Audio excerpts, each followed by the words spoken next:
Ready, dictation start होगी 5 second बाद। Start. कुछ सांस्कृतिक और सामाजिक आर्थिक नीतियों के कारण पुराने समय से किया जा रहा कन्या भ्रूण हत्या एक अनैतिक कार्य है। भारतीय समाज में कन्या भ्रूण हत्या के निम्न कारण हैं। कन्या भ्रूण हत्या की मुख्य वजह बालिका शिशु पर बालक शिशु की प्राथमिकता है, क्योंकि पुत्र आय का मुख्य स्रोत होता है, जबकि लड़कियां केवल उपभोक्ता के रूप में होती हैं। समाज में ये गलतफहमी है कि लड़के अपने अभिभावक की सेवा करते हैं, जबकि लड़कियां पराया धन होती हैं। दहेज व्यवस्था की पुरानी प्रथा भारत में अभिभावकों के सामने एक बड़ी चुनौती है, जो लड़कियां पैदा होने से बचने का मुख्य कारण है। पुरुषवादी भारतीय समाज में महिलाओं की स्थिति निम्न है। अभिभावक मानते हैं कि पुत्र समाज में उनके नाम को आगे बढ़ाएंगे, जबकि लड़कियां केवल घर संभालने के लिए होती हैं। गैरकानूनी लिंग परीक्षण और बालिका शिशु की समाप्ति के लिए भारत में दूसरा बड़ा कारण गर्भपात की कानूनी मान्यता है। तकनीकी उन्नति ने भी कन्या भ्रूण हत्या को बढ़ावा दिया है। नियंत्रण के लिए प्रभावकारी उपाय, जैसा कि हम सभी जानते हैं कि महिलाओं के भविष्य के लिए कन्या भ्रूण हत्या एक अपराध और सामाजिक आपदा है। भारतीय समाज में होने वाले कन्या भ्रूण हत्याओं के कारणों का हमें ध्यान देना चाहिए और नियमित तौर पर एक एक करके सभी को सुलझाना चाहिए। लैंगिक भेदभाव की वजह से ही मुख्यतः कन्या भ्रूण हत्या होती है। इसके ऊपर नियंत्रण के लिए कानूनी शिकंजा होना चाहिए। भारत के सभी नागरिकों द्वारा इससे संबंधित नियमों का कड़ाई से पालन करना चाहिए और इस क्रूरतम अपराध के लिए किसी को भी गलत पाए जाने पर निश्चित तौर पर सजा मिलनी चाहिए। चिकित्सकों के इसमें शामिल होने की स्थिति में उनका स्थायी तौर पर लाइसेंस को रद्द करना चाहिए। गैरकानूनी लिंग परीक्षण और गर्भपात के लिए खासतौर से मेडिकल उपकरणों के विपणन को रोकना चाहिए।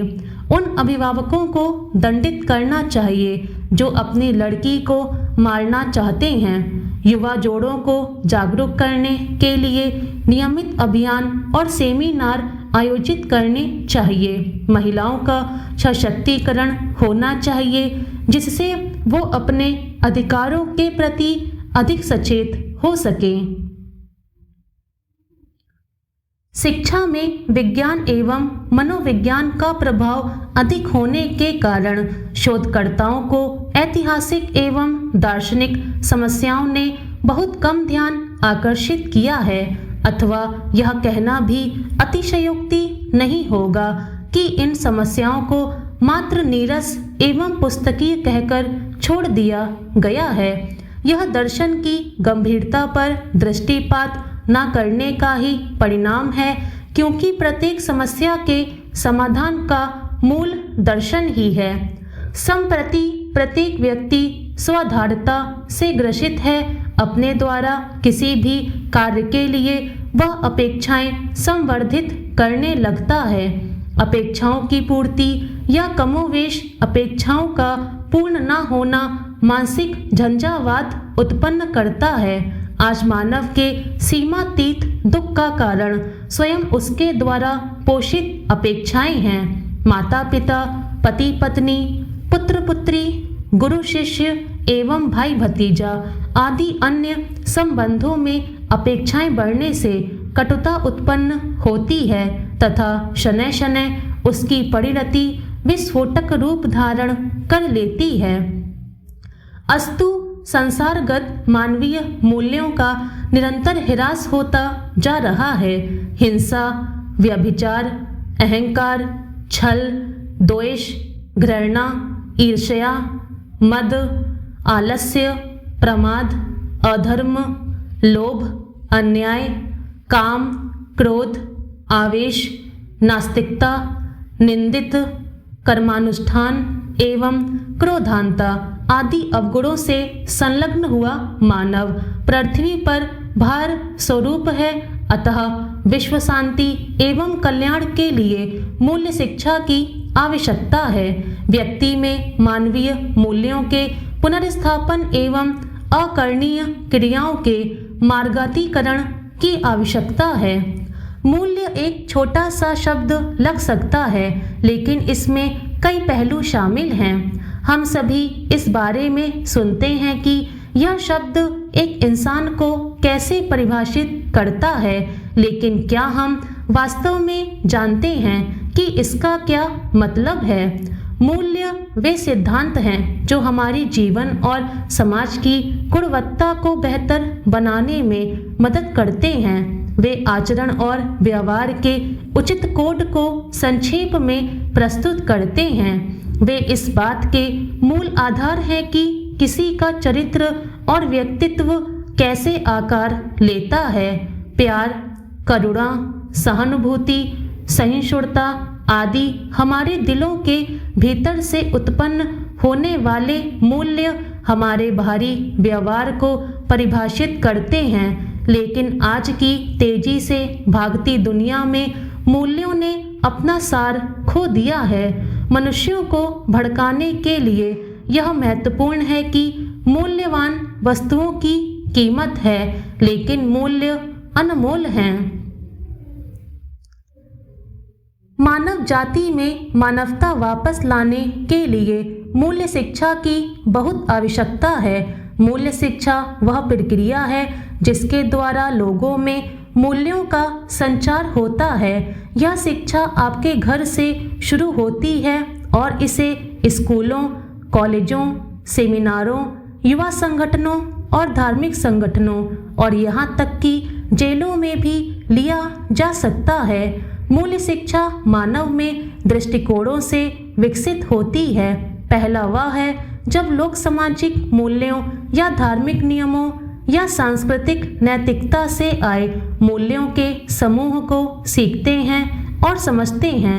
दूसरा वह है जब लोग अपने परिवेश और लोगों की जांच करते हैं और उन्हें यह पता चलता है कि सही नैतिक व्यवहार क्या है, जो स्वयं के साथ साथ समाज के लिए भी अच्छा है। यह किसी भी संगठन और प्रणाली में एक संगोष्ठी या एक गतिविधि के रूप में आयोजित किया जा सकता है, जिसमें पुराने अनुभवी और प्राधिकारी की स्थिति में ऐसे मूल्यों का मूल्यांकन किया जाता है जो उनके और दूसरों के व्यवहार को रेखांकित करते हैं और ऐसे मूल्यों और संबद्ध व्यवहार की प्रभावशीलता का निर्धारण करते हैं। अपने स्वयं के और समाज के दीर्घकालिक सामान्य कल्याण के लिए और सभी के लिए अधिक प्रभावी और उपयोगी है। आजकल लोग अधिक भौतिकतावादी हो गए हैं। अधिक धन कमाने और अपने पास रखने के लिए वे अपने मूल्यों, सिद्धांतों, चरित्र और ईमानदारी पर समझौता कर रहे हैं। इसने झंडे और बड़े पैमाने पर भ्रष्टाचार, अनैतिकता, नाजायज गतिविधियों और हिंसा को जन्म दिया है, जो धीरे धीरे हमारे समाज, देश और दुनिया की नींव को नष्ट कर रहा है। इस प्रकार मानव मूल्यों के साथ विशेष रूप से व्यवहार करने वाली शिक्षा को फिर से पेश करने की तत्काल आवश्यकता है।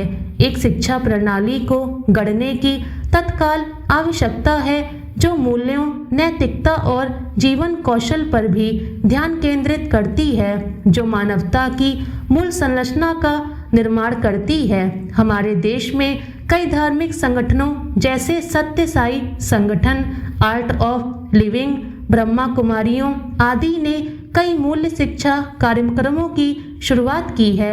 यहाँ धर्म और संस्कृति के बावजूद ईमानदारी, विश्वास, जिम्मेदारी, करुणा आदि जैसे सार्वभौमिक मूल्यों को अत्यधिक महत्व दिया जाता है।